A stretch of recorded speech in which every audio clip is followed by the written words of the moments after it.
Hi guys, in this video I'll show you how to remove email from Telegram account. So first of all, open the Telegram application, and once you open the Telegram application, so you just need to go into the settings from the bottom right corner. Just click on settings, and once you're inside the settings, so you will see an interface like this on your profile and all those details. So once you are at this section, you just need to scroll down and go inside this section called privacy and security. Just open the privacy and security, and once you open privacy and security, you will see all those details.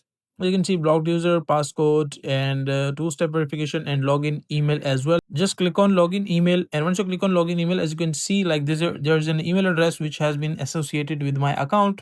If you want to change it, just click on change email, and once you click on change email, you can just enter your email address, or if you are on iOS, you can just click on sign in with Google as well. You can choose your new email address that you want to associate and like use Telegram. But if you are looking for any way to completely remove all the emails from your Telegram account, that is not possible yet, because you must add an email and a phone number to your Telegram to use it. So that's a simple and easy process of how you can do it.